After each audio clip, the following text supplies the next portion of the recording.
welcome to the Optimising Your Brilliance podcast, where we get to the source of what makes people brilliant and explore how to eradicate the barriers that stop you from shining. By shining, I mean being at your absolute best in both work and life. You'll hear from business and thought leaders who bear all and share their insider secrets, along with my episodes focused on optimising your performance, productivity, success and well-being. My name is Estelle Reid, founder of Be, executive coach, speaker and best-selling author of Inner Brilliance, Outer Shine, 10 Antidotes to Imposter Syndrome, Workaholism and Stress. So if you're ready to take your work life to the next level, let's begin. Neil is renowned for being the go-to guy to make things happen. His parents are his superheroes and describes his mom as a local celebrity who apparently is a real character. The apple doesn't fall far from the tree, as that's how I see Neil too. He's a top 200 legal influencer on LinkedIn and can regularly be seen on social media with celebrities and is recognised by strangers at conferences. In this episode, Neil talks about his recent transformation where he's kicked his imposter syndrome into touch and has shifted from feeling like he doesn't belong around the boardroom table and not feeling worthy to feeling like he does deserve his seat, and how being himself and his daily routine has been the key. Neil shares many tips. It was like having a coaching session myself, and they all helped him get better results and improve his happiness. In terms of his background, Neil is a leading debt recovery specialist recognised by the Credit and Collections Industry Leaders List 2025, as well as previously appearing on the Credit 500 list of the most influential people working in consumer and commercial credit in the UK. And he has been recommended in the Legal 500 for debt recovery across several regions. In addition to his day job as brand ambassador for the Broad Driver Group of companies, he's also chair of his professional body, the Chartered Institute of Credit Management, and also recently elected as chair of the Civil Court Users Association and president of the Institute of Revenue's Rating and Valuation West Midlands Association. So he's very well sought after as our guest. Neil has also been recognised as a champion of diversity and inclusion by the Financial Times, Daily Telegraph, PwC and DWF. So let's dive in, folks. Okay, welcome everybody. I have got the wonderful Neil Jinks with me here today. So just as I was saying, thank you so much for coming on. And I know this is going to be a great chat. And I was thinking about you this morning, thinking, how long have we known each other for? What's your answer? How long do you think? I suspect the best part of 20 years. That's what I was thinking as well. Yeah, not far off 20 years. Yeah, that is shocking, isn't it? Where did that time go? Time flies. Me having fun and stuff. So, as we always start on the podcast, we start with what's your origin story, just so that people can get a flavour of who you are. What's yours? Yeah, I came from a working class family in Birmingham. I was blissfully happy as a child. I thought my parents were superheroes. Throughout my childhood, I felt like I could not have wished for better parents, and generally I still feel that today. Sadly, I lost my father over 10 years ago, but I still feel him with me to this day, which is wonderful. My mother is a great support to this day, but she supports very many people. She's an amazing woman. So I feel truly blessed to have had the parents that I had. and still have. And they were working class, hard-working people. I think when I was very little, my dad worked in the Rover car factory, and to supplement his income, he used to drive a taxi as well, because they're just trying to make the best of it and as much money as he possibly could. And my mum worked in what we called back then the chemist shop, pharmacy these days, isn't it? And so I remember her, she worked in a couple of branches of Boots, for example. And she's such a character. You'd walk into the store and she'd always be chatting to a customer. I used to dread going shopping with her because every 5 minutes you would be stopped. Because to this day, I won't give her age away, but into her 70s, and she's like a local celebrity. Everyone knows Linda. So it's wonderful, really. So I was very blessed, but we went through some hard times. My dad ended up working in construction. He decided to follow his brother into the roofing trade, and there wasn't always work. They would travel the country to work, and there were times, as it is in construction, that there were no contracts, so he wouldn't have a job, and he'd be sat at home. And I didn't realise at the time, because they always provided for us, but your steak and chips might turn into beans on toast. But as a kid, it's a meal, you're happy, you're full up. But looking back, I can see those times when they were difficult times, but how amazing that we always got through. And that's something that I've experienced in my own adult life, is that you have to carry on, don't you?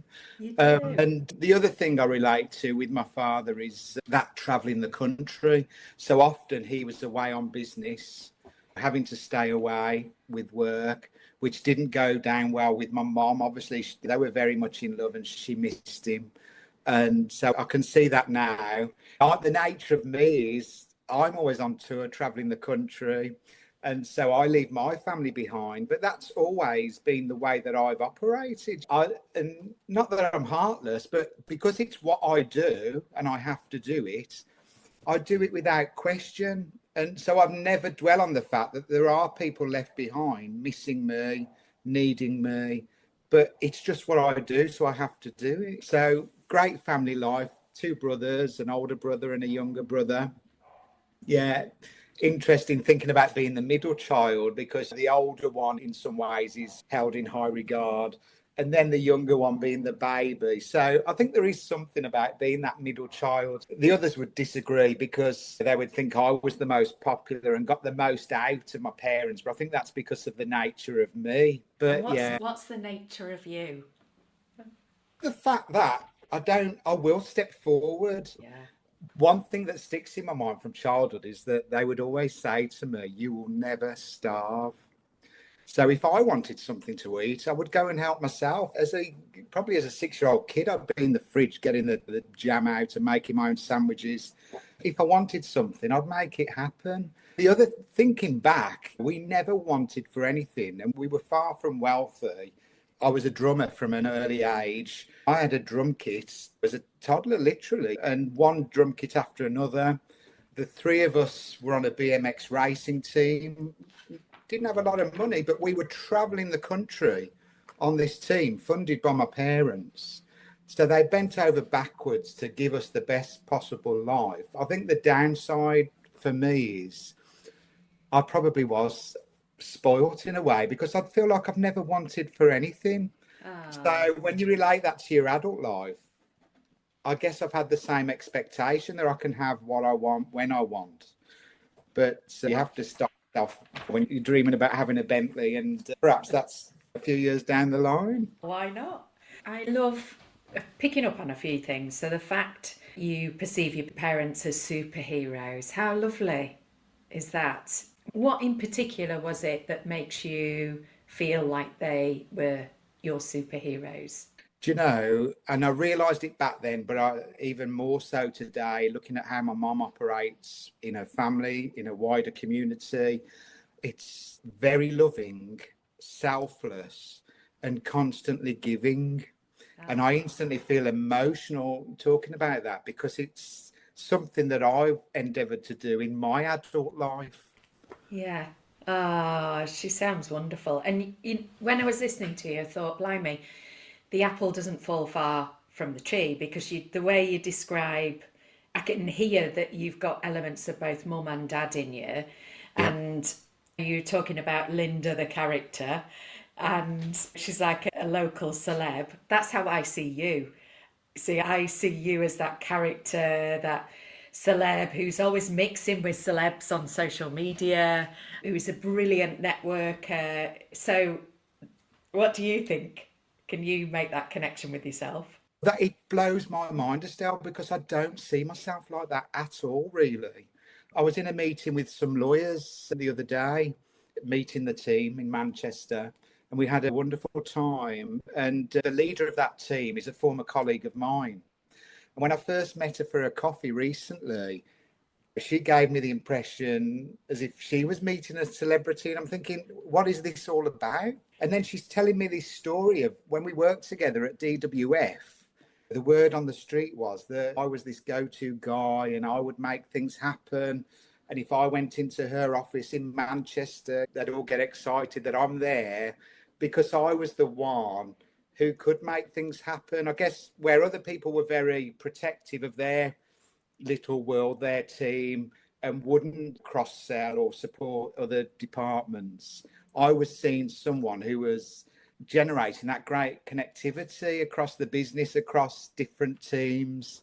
So no boundaries, just far reaching, really. And that's what I strive to do, because I tell myself that everything I do, I try to do for the greater good.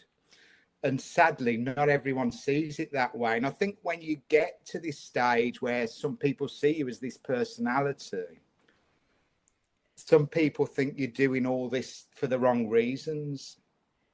But from a business perspective, I do it because I'm very conscious that people do business with people.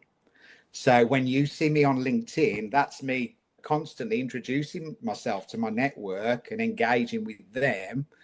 Obviously, as a brand ambassador, I then have to connect my personal brand with the corporate brand and work that way, really. But people just think it's all about him, another photo of him. But it's just, there will be people out there that haven't met me. By sharing a picture of me, you hope when you are then in a room with them, they think, oh, it's Neil Jinks.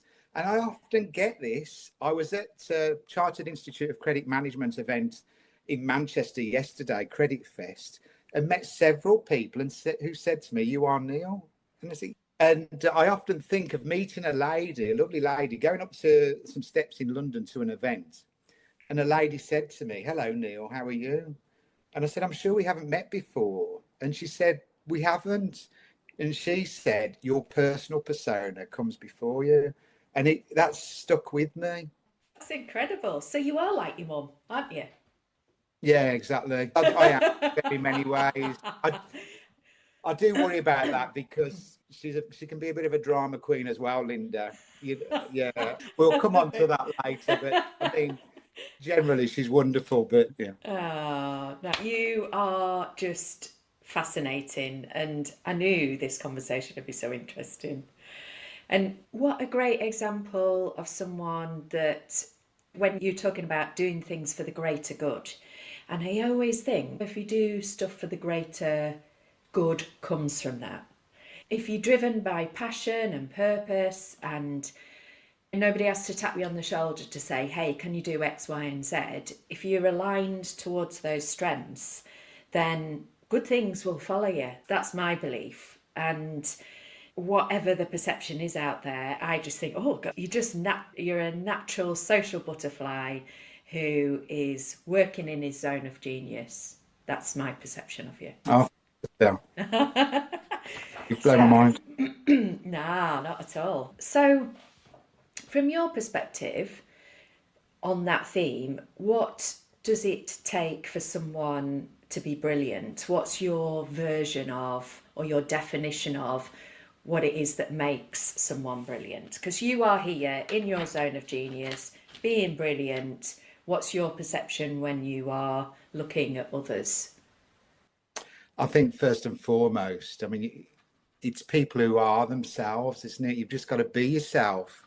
I see so many people trying to be someone else or something that they'll never be. And I always say there's no one more youer than you. And as corny as it sounds, it's so true. Be yourself, Yeah. because that's when you're at your best and when you're brilliant, I think. When you're trying to be something that you're not, people can see through that. And for me, brilliance is thinking of people who are really inspiring, people who lift me up and lift others up. I've worked with some amazing people over the years, and I've worked with more than several senior partners, for example, in legal businesses and CEOs in enforcement businesses. It makes me think of people like John Marston, OBE, who used to be a great leader in the enforcement world. And traveling with John, there was just this natural brilliance. You could see if we were checking in at an airport, the lady wouldn't know that it's John Marston, OBE, but you could see from the look on her face that she knew he was someone. And it's like you've described earlier. I can't see it in myself, but people know that you've got something about you. And it's that quiet confidence, I think, that people can feel. For me, it's people who help me to see things differently. That's been really helpful. And I think of one of the partners I work with, Stephen Gilmore. Back in the day, we used to work at a firm called Lee Crowder in Birmingham. He was the senior partner. And he once said to me, I just took it for granted that things had happened for a certain reason. And he literally just turned it on its head. And he said, Neil, it could be quite the opposite. And it blew my mind. I said, you're quite right, Steve. It could be, couldn't it? Because we all just jump to these conclusions, don't we? I could be thinking you're upset with me, Estelle. It could be quite the opposite, really, just because you're having a bad day. Yeah. And another thing that sticks in my mind is, and I'll credit Michael de Groot with this. I could be wrong there, but that's the person that springs to mind. But I remember Michael saying to me that he'd find the positive in every situation, and it could be the worst thing. And I've suffered a lot of loss in my life, and even in very recent years. Last year, I lost my aunt, Pauline, who was an amazing lady. She was blind from about the age of 2, but lived the best life. She was an amazing lady. If you went to her house, she designed it all herself. It was immaculate. She could cook you a dinner. Very independent and a great character. I've got some great friends in my life who I think are brilliant. I've got people, I haven't got many friends, but people who check in with me on a daily basis. My best friend, Julia, we were at school together, and we studied business studies together and had a great time. We set up our own business tuck shop. We had a school magazine, sold shares in the business. And so we really hit it off. Bearing in mind, I left school 37 years ago. Julia has been with me day in, day out ever since. She checks in with me every day. We don't see each other very often face to face, but we do on occasion. But we check in on a daily basis, and I'd be lost without her. So that's brilliant to me. Because it's not always easy, is it, to maintain friendships? Not all friendships stay. I've had difficult times with friendships. Sadly, I lost 2 of my best friends from childhood. Keith passed away aged 18 with leukemia. Oh, wow. My other best friend, Paul, went to live in America as a teenager to teach horse riding in Beverly Hills. And sadly, he passed away age 25. So I've had a lot of loss in my life, and I think that's stuck with me. And I don't always make the best of my life, but I'm very mindful that we need to make the most of it. How do you cope with that loss? What's been your strategy to deal with it? I think it's ever evolving, that journey. And for me, it's coming to terms with this and accepting now, especially as you get older, that nothing lasts forever. And it's not only physically losing someone, passing away. I've had experiences in my life where I've had very great friends and colleagues who've come into my life for what I describe as a season. Yes. You know, people that you would hope would be in your life forever, but it turned out to be they were only meant to be in your life for a season. And I accept that. We had a great time, things changed, and life goes on. It's ever evolving, isn't it? But it's just focusing on the positive side, isn't it? Yeah. There's so much more, Estelle. I mean, Yeah. brilliance to me, what's really important to me, and this it goes back to Linda really, is being kind and empathetic. Yes. People stand out for their treatment of others, Yeah. and my parents are great examples of that. But I see, it's quite funny because, truth be told, my true vocation is rock drummer. And here we are sat here today doing something completely different. But I'm blessed that throughout my legal career, I've still been involved in the music business, which has been nice, and worked with some amazing characters, rock and pop royalty. So Tell us about that. I never thought a career in debt recovery, I'd end up acting for and against rock and pop royalty. But some of these people are very wealthy, and some of them are far too generous. And then their manager says, you need that 100K back. And friend thinks they're never having to pay it back. If someone's worth £200 million, perhaps I can get away with a 100K loan. But sometimes it's a matter of principle, isn't it? And they want to get a message out there. So I've had situations like that where I've had to recover money for people. And then I've acted against artists or their touring companies or management or whatever, where they haven't paid for the lights for the tour and things like that. It's been nice to keep involved in that way, which has led on to going to concerts and behind the scenes and things like that. And it's nice to bump into the number one rock god at the airport or whatever and having a conversation. Yeah. Can you tell us any of those? Can you put any names to any of that stuff? Is it all client confidentiality? It could be not confidentiality really, but I've given one clue there, and I've worked with people like who I think are the world's greatest reggae band and great indie band from Birmingham against one of the most famous female rap groups from the UK. All sorts really, but truly rock and pop royalty at the top of their game. But sometimes just forget to pay their bill, get a letter before action from me. And it's not them personally, their tour manager's forgotten to pay for the lights or whatever, which can be, if you're doing an arena tour, can be a significant amount of money. So it's been fun to keep my hand in. And I think as well, the nature of my life as a brand ambassador, I'm, as I say, on tour, living out of hotels. And I recently did an article for Credit Magazine where I said I'm living that life on tour, but I'm not racing motorbikes up and down the corridors like my rock god, who was John Bonham, the drummer from Led Zeppelin, who weirdly lived down the street from where I live right now. And I live literally minutes away from the singer from Led Zeppelin as well, which is a bit strange. It's what you attract in, isn't it, as well? Because I was thinking, how did you get into that line of work with all these famous folk? How did, it's funny that you two passions have connected up. So how did that happen? Partly because what I didn't mention about my father was he was a musician in the 60s. So he was a bass player in Birmingham. Back then, he'd be playing the pubs and the clubs. But the Beatles would be playing the pubs and the clubs as well. Steve Winwood and others. So he was around all that. Birmingham is an amazing place, isn't it, for music? That's one reason why I'm very proud to be a Brummie, is the musical history. When you look at all the recent stuff with, sadly, Ozzy passing away and his last concert at Aston Villa, Black Sabbath, ELO, there's just so much history. There's some family connections to music. And then through my career in the law as well, connecting with people who've acted in other aspects of music as well. Yeah, no, I love it. So brilliant as well for me is people who are creative and resourceful. Yes. The people who find solutions that others miss is what I love. And I see this all the time now. And that's why I love being a team player. And that extends outside of the day job into the other organisations I work with. And we're volunteers, but there tend to be teams of us working on things. And we recently did an interview with the BBC. And I went into that feeling a bit of imposter syndrome, thinking, why am I sat here being interviewed about legal issues, court problems?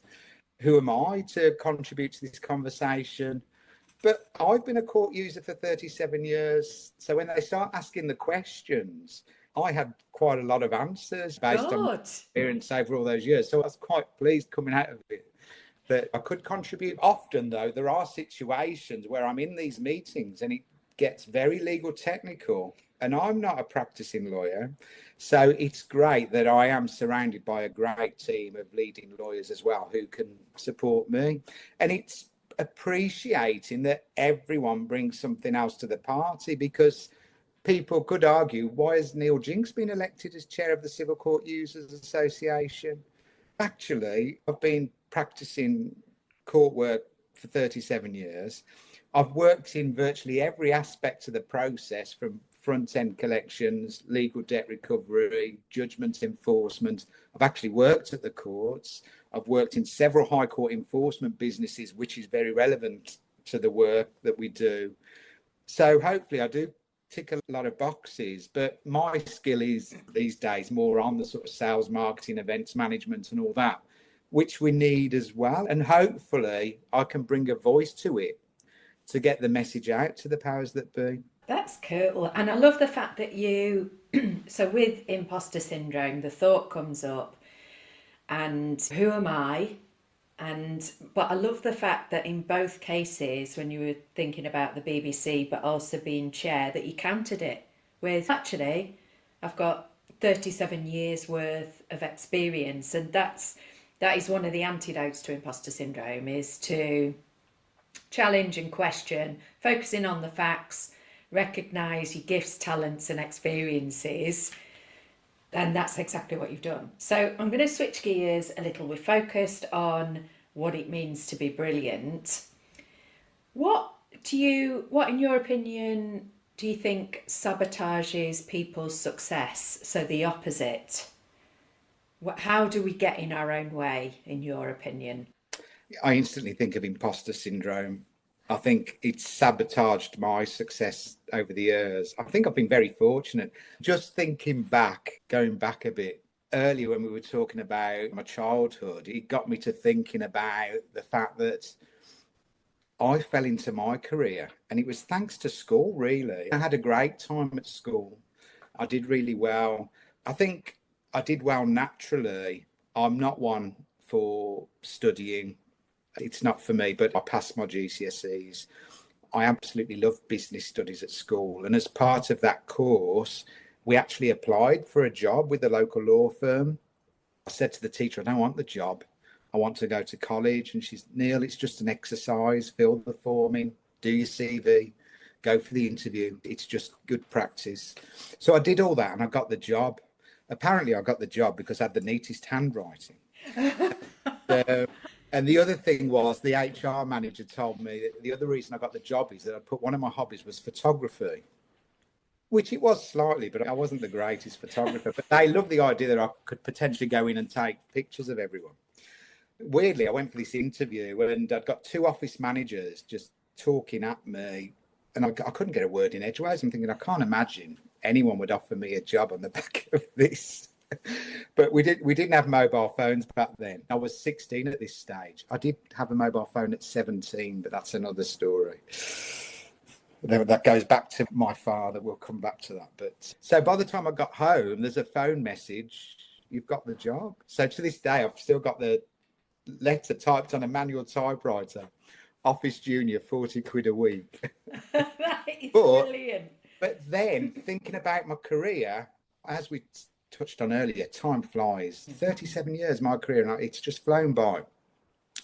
But from Office Junior on 40 quid a week, before you know it, you're sat in the boardroom in a global legal business as a director, thinking, how did this happen? I don't belong in here. And especially when you're surrounded by all these very qualified lawyers, I'm thinking, I don't belong here. And I've worked with some amazing lawyers who've just treated me on a level like one of the team, and we work very well together. But then obviously you do come across people who look down on you because you're not qualified. So there's a lot of career paralegals out there who are highly successful, but we all bring something different to the party. It's not nothing against qualifications. A lot of what I've achieved is the word vocational springs to mind. But that statement is classic imposter syndrome, so I don't belong here. And it's really common, and I hear it all the time, and I hear it from CEOs, directors, partners, they all say similar things. And in my job, it's a bit like I'm so privileged to hear the inner workings of people's minds and what they really think and feel about themselves. And it is the whole swan syndrome, isn't it? Gliding beautifully on the surface, pedaling like Billy O underneath, not really realising that also probably the other people sat around the boardroom table are also thinking the same thing. But how did you handle those that you felt looked down on you? Because clearly, I know we kicked this off with what do you think the self-sabotaging patterns are, and we got into imposter syndrome. But clearly you've done all right for yourself. So clearly you've overcome those self-sabotaging patterns. How do you handle those people that do look down on you? What would... For a long time, Estelle, I used to believe the hype. I'm not worthy. I'm as if I'm in my place and I don't deserve to be any higher than I am thing. But these days, I'm very mindful that as much as I appreciate feedback from others on my performance or whatever, ultimately you've got to measure yourself, haven't you? And be aware of your own self-worth and your own contribution. So that's how I operate now. How do you tune into or become aware of your self-worth? I think to me it's just it feels like it's just evolved and come with age and experience. But I've changed significantly in recent years, and it feels mind-blowing, really. I mentioned the lady going up the steps earlier and having that conversation. When I actually got into that event, a credit manager said to me, "I'm a millionaire, Neil." And I said to him, "I'm surprised. I don't meet many credit managers that are millionaires, knowing what the average salary is. They're out there because they're owning these debt recovery agencies and whatever." But later on in the day, he said to me, "Neil, when I told you I was a millionaire, I didn't mean financially." And then he started practicing gratitude for his life, his family, and whatever. And that blew my mind. What's been your path towards changing significantly? The one thing you covered actually, and someone in business had said something similar to me, was compounding. Yes. Because I was going to the gym regularly and wasn't really seeing the results. And I said to a friend in business who's super fit, Yeah. "This is what I do in the gym. Why am I not really seeing the results like you are?" And he asked me to describe my routine, and I did. So I just go around the gym once, do the weights. He said, "Sounds fine, Neil." He said, "All you need to do is compound it. So you go around once and do all your chest exercises. Do that again and again." And I've started doing that. And yeah, you start to see the results. I've never felt stronger and fitter. Amazing. Yeah, but you can apply that compounding to other parts of your life, can't you, really? And we talk about your daily tasks and your goals. If you compound all those little actions, it all adds up at the end of the day. It really does. And Yeah. so one of the self-sabotage patterns is that instant gratification. So I'll satisfy a need right now rather than being clear about what your vision is, what's your goal, what is the thing that I'm working towards, and having that. Sometimes it's willpower, grit, determination, focus, but also having it on I have a daily habits and checklist routine so that I do stay focused and I do the compounding thing that you're referring to. Because how else do we expect to get results? I'm just thinking about my daily routine, really. I think what I've done in recent years is just prioritizing and preserving my positive energy. Yeah. Feels like the first time in my life where I've really put my health and well-being at the forefront. And that's not only physically, but obviously mentally as well. So going to the gym regularly and compounding the weightlifting. Obviously, you can't beat a good night's sleep. One thing I've started doing, I call it the Mars bar effect, really, is when you think they used to advertise a Mars bar, work, rest and play. I think we've all got 24 hours. So if you think about it in terms of work, rest and play, and just try and have a balanced approach. Love that. Yeah, it's a bit like the other one I do, is the Dr. Pepper test.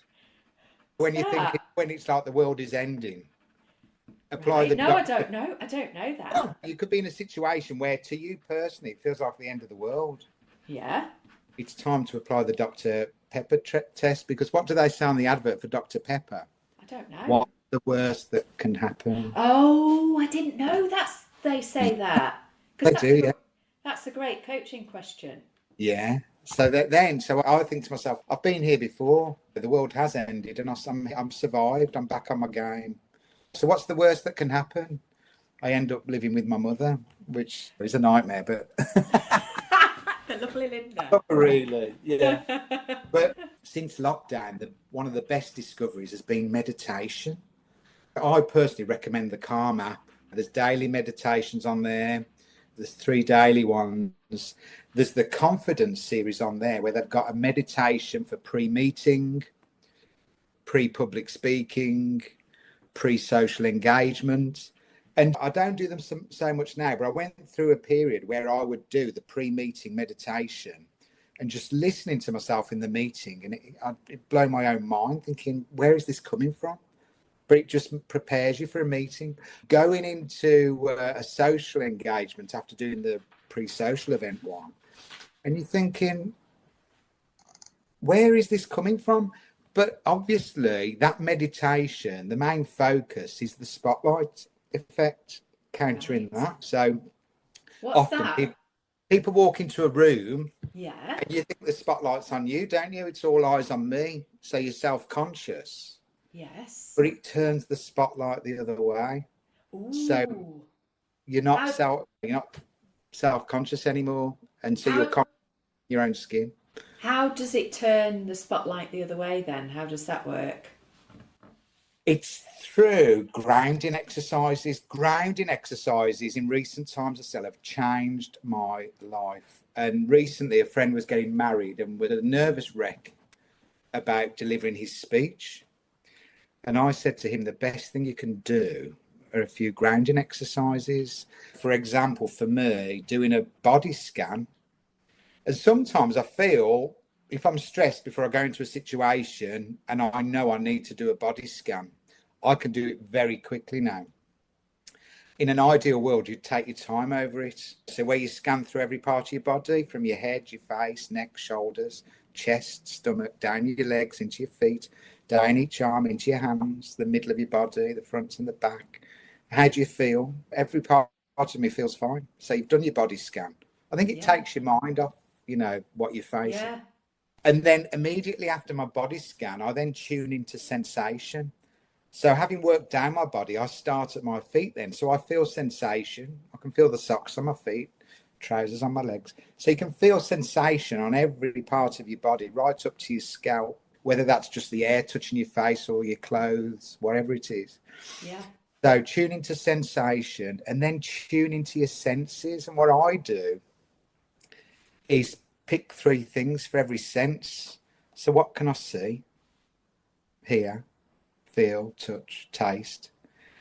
And when you've done all that, you just feel instantly better, because you're not so self-conscious then. And the other thing is, it leads you into being present and in the moment. Yes. Which has been the biggest life-changing lesson for me ever.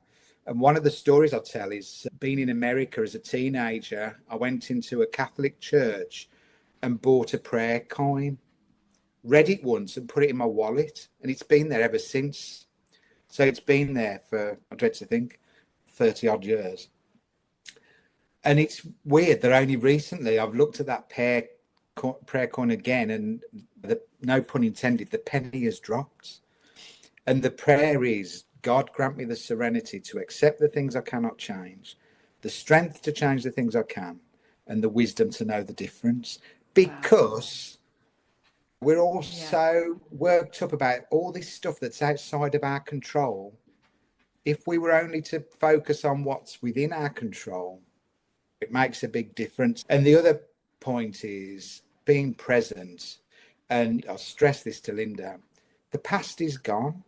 There's nothing we can do to change it. There's no good dwelling on it. it's gone. Forget it to an extent. Live in the moment. It's all we've got here and now. The future's not guaranteed, as we know, having talked about bereavement. Focus on the here and now. The more you live in the moment, the more you come to life, is what I believe. And when I'm in the moment, and I struggle with that, but when I am grounded and in the moment, I have the best possible time. And the other amazing lesson in recent times, and this has come through meditation, is the best skill ever is stillness in body and mind. The more you can practice stillness, you come out of that feeling like you've had a complete refresh, and it's mind-blowing. And I believe in spirituality, psychic mediums and whatever. If you speak to those kind of people, they will tell you they spend a lot of time in solitude, in stillness, a bit like monks. But when you do spend time in stillness, sometimes that's when you get your greatest answers. And how do you do that? And how is it different to meditating for those that, because I don't understand, so I just think probably it is just a form of meditation, but I'm just telling myself to be still. Yeah. And obviously you can't stop yourself from thinking. Thoughts just come into your head randomly, even when you're trying to be still. Yeah. You just have to accept that happens. But the more you practice it, the less thoughts come into your head. So I will literally say to myself every so often, still, just to remind myself that I'm practicing stillness. Yeah. You'll love this, and don't pinch it. But I think it's good. You might not agree, but I've come up with this thing where I say, still be me. And what I mean by that is, if I'm in a situation where I'm stressed, I'm ruminating, creating all this drama in my head, I'm on this roller coaster, the world's going to end, it's all a complete drama, still clear your head. Yeah. So practice stillness, be present. Yes. Here and now in this moment. Yeah. If you're worrying about the past and the future, this is where half your problems lie. Be present. Yeah. And the word be is can apply to a lot of things. So I think be present, be me, be yourself. Yeah. I think of quite a lot of things that I can apply the word be to. Yeah. And as soon as I start doing that, I feel instantly better as well. Yeah. Being in the moment, being myself. And me, when I meditate and use the word me, because I am very comfortable in my own skin and generally happy. So when I think about me, I'm happy. Yeah. Good for you. So still be me. And when I practice, it's all good. Yeah. That's like your own mantra, isn't it? And yeah. it's So the that's power. And what you've cleverly done is, well, and again, to tie things in a bow, number one, you are using self-hypnosis with, when you were talking about when you are being still or meditating and you're going, 3 things I can see, 3 things I can hear, and you run through all your senses, that's a form of self-hypnosis. So tick, that's amazing. And then the fact that you are, so if we think about our minds like a production line, so at one end we have input, which includes our inner dialogue, our processes, our unconscious mind, our output is our state, which then drives our performance. You are triggering yourself into a positive state of mind because you've anchored in be still me. They all have significant meaning for you, which is positive state, which will then drive positive performance. I think I've just started to learn from what's going on around me. I just feel like I've had all these life lessons. I mentioned that guy in the event because I said to him later on, I could have done with having this, because that was a life lesson for me. I'm practicing gratitude. Don't get me wrong, I've always been very grateful for what I've got. But he made me realise that I need to practice gratitude religiously. And I said to him, why didn't I realise this years ago?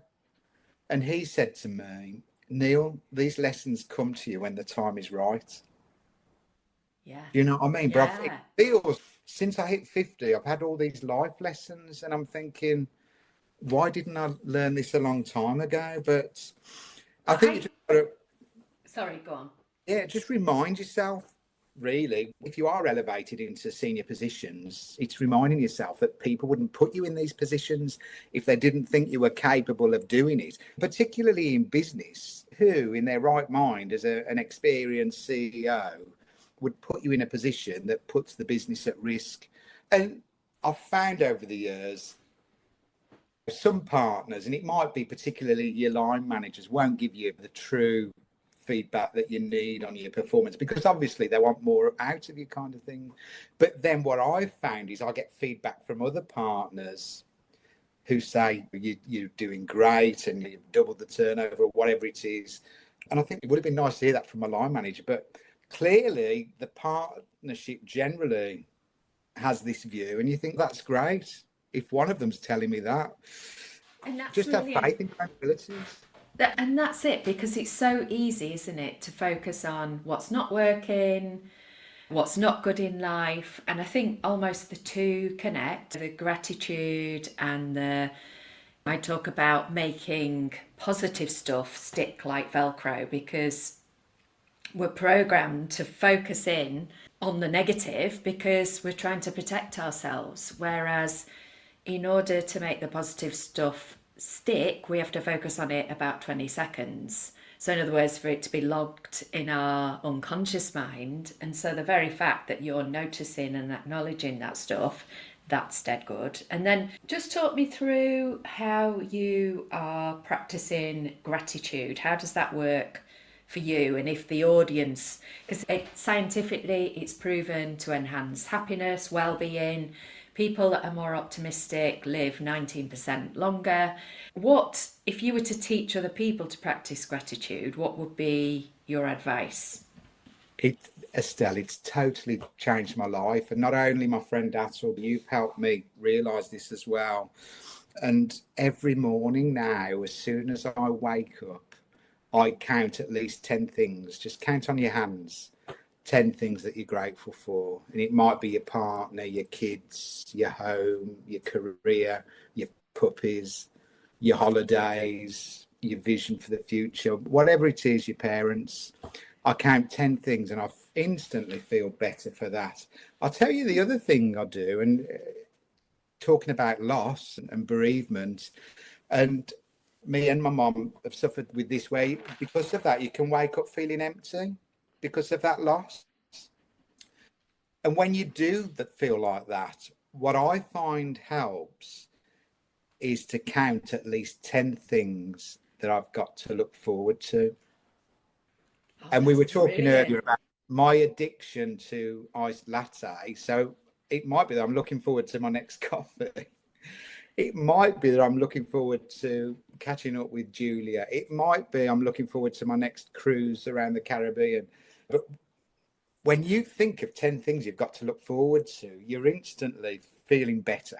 And so I do that as well before I get up in the morning and feel grateful. That is fab, because again, science shows that when we book a holiday, we get 50% of the enjoyment from actually booking it. So it's about, and I'm a big believer in having things in the calendar to look forward to as well. Yeah. I think that's a fab tip.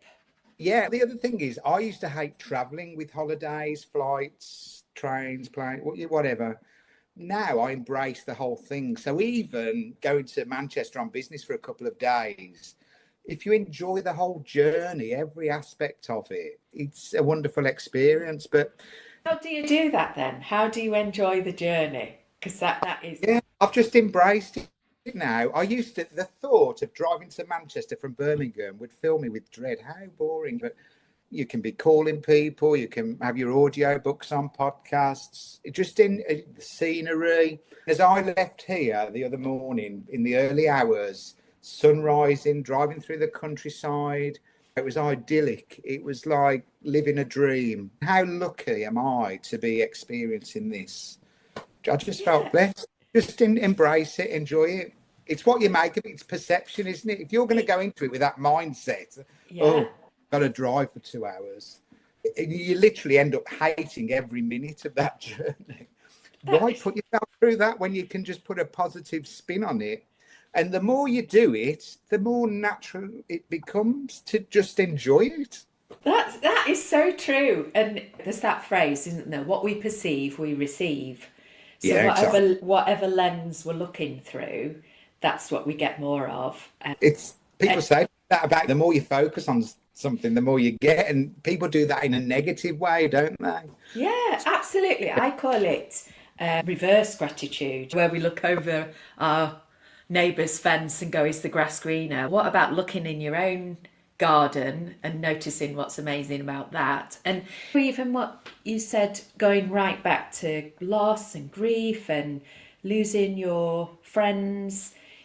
We are blessed to lead a life, aren't we? We're blessed to be alive, to have our Exactly. health, and one of the things that keeps me grounded is I always think there's always someone ahead. There is. That's life. There's always someone behind. There's always someone that is experiencing more hardship or loss or whatever else. We're so lucky, aren't we? And People often say, don't they, you could be a lot worse off, and that applies to most yeah, people, really. yeah. But I can think of people who call me, and they are doing the opposite to practicing gratitude. They are just reeling off a list of negative things going on in their lives. And the more you focus on that, I'm thinking you get more. You're just dwelling on all this negativity. But if you focus on the bright side of life, you'd feel much That, better for it. And it makes me think of our conversation. And this is something else that rules my life now, distinguishing between the drains and the radiators. And this creates a major problem for me because Linda can be the biggest radiator in the world, but Linda has days when she's a drain. How do you deal with someone who's a drain? I know. So I think we need another session on that, Estelle. So that's my struggle it's at the moment. no, and I think we all have people like that in our life. And the way I handle it is I treat it almost a little bit like you treat a toddler, in that, right, okay, we're in one of those, we're having a bit of a tantrum or a mood or whatever else. Let's distract. Let's change it up and look over here or talk about something different. And it's that whole state of mind influences state of mind. So we can lower our state by matching someone else's state of mind and also getting sucked into that drainy type state, or we can pace someone by gradually lifting their state, although it can be a bit tiring, by, as I say, using distraction, changing the way we speak, so taking our tempo up a bit, changing our body language. Or sometimes we just have to break rapport. This is really harsh, but it's a bit of NLP, neuro linguistic programming. So we break state by breaking rapport. Now, you're a natural rapport builder. That is one of your innate talents. It's why you're as successful as you are. But you literally will do something like you look at your watch.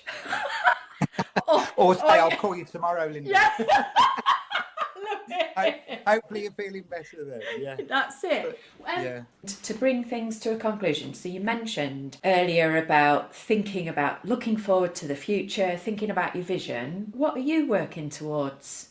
What's in the future for you, Neil? Thanks to you inviting me on that course. That's changed my life. Oh, But I think what you did brought it to life and gave me the tools and the tasks on a daily basis, which I've applied and have made a big difference. I truly believe I've manifested the house I live in.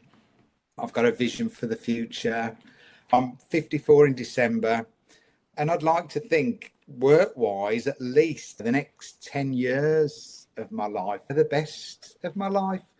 And because of all these new practices, I've never felt so good. your practices, what I delivered with you, the clear process, is actually just the model I've delivered for years with businesses when we are trying to achieve a big goal. So it's the same principles, but I got interested in it because I reached a roadblock in my life. And the coincidence was that all of a sudden life changed dramatically. The roadblock was removed. My book became a bestseller. We moved in 4.5 weeks when people said it was impossible. So there was all sorts of really interesting coincidences. The process, I'm using it in businesses now. I don't call it manifesting. They are following the clear process. We call it next level. Let me tell you this. The person that introduced me to it is a highly successful multi-millionaire businessman. Yeah. I was working for him and he said to me, have you read The Secret? I said, no. I thought, what's this all about? Weirdly, within weeks of him saying that, I went to an exhibition and a lady on an exhibition stand said to me, have you read The Secret? I thought, is this a conspiracy? I said, no, I haven't, not yet. I went to a conference weeks later and a man said to me, have you read The Secret? I thought, what is going on? So obviously, eventually, I listened to The Secret in the car on an audio book and I've been fascinated by it ever since. Yeah. But clearly, there are a lot of highly successful people out there in business, in life generally, who practice this stuff. And speaking to that mentor made me think that you and I both might see it as magic, because sometimes when you practice it and you see the end results, it feels like magic. But for someone who doesn't see things in that way, they could just see that this process is making us just more focused. That's exactly it. That's and how as the process is, and I designed it so that you can literally be in the shower, you can go, am I clear? So what am I working towards? What's the vision? So the CLEAR acronym, C stands for am I clear? L stands for what do I need to let go of? So these are the self-sabotaging patterns we have to let go of. Our fears, concerns about how we're perceived, all that BS. Then E is about how do I energize myself for this goal? How do I get rid of those drains? How do I spend more time with radiators? How do I optimize my time? How do I get rid of all those time-wasting activities that don't actually lead towards my vision? Then A is for aligned action. So what action am I going to take towards my vision? The R has changed a little bit since we worked together because I've done all the scientific research on it. So that was my instinct about what the process needed to be, but I've now backed it with science. And the R stands for rise, because it's about rising to the next level. I was going to use the word earlier. Yeah. What I've found over the years, more so in recent years, because you come into contact with people who are difficult and trying to back you down and walk all over you. And I just say to myself now, Neil, just keep rising. And it feels like I do just keep rising. You've just got to keep focused and you keep rising. That is exactly it, Neil, because, and do you remember when we were all working together and at the end of the programme, I said, look, don't fall at the final hurdle. And that is the challenge, is that you put all this work in and then we fall back to what we were. We self-sabotage again. Whereas, so the R in the CLEAR model stands for review and rise. So we review, so that's your gratitude piece, exactly what you were talking about. It's also the piece around, actually, what am I doing really well at? What have I done today? So that's the counter to the imposter syndrome, so that we continue to rise. And literally, as I say, you can either do it in the shower. My other routine is I do it in the hot tub at night. I'm unwinding and I go, let's get clear for tomorrow. And I run through the checklist. And that's what keeps me focused. So, yeah, I'm just not using the M word. And when you look at the word manifest, all it means is to bring about. Exactly. Yeah. I'm talking about, actually, I just want to deliver a result. That's it. And on that note, I knew, I'm like, we could sit here chatting for ages, couldn't we? There's so much I haven't told you. I know. Even when we started, but there you go. No, I've loved our conversation. I knew it would be inspirational, positive, full of tips that would help other people. So thank you so much for coming on, Neil. I really appreciate it. Oh, yeah, really enjoyed it. Cool. If you'd like to be notified when the next episode drops, remember to subscribe. If you found this episode helpful, please share it with someone who might benefit. Finally, if any of these topics have sparked your interest and you'd like to work with me, you can apply for a free discovery call at estellereed.com. Let's see if we're a good fit. You'll also find plenty of free resources there. I'm Estelle Reed, executive coach, speaker and best-selling author, and this has been the Optimising Your Brilliance podcast. Thanks for listening. This podcast is for informational purposes only and should not be considered professional advice. Please consult with a qualified professional for any specific advice related to your situation.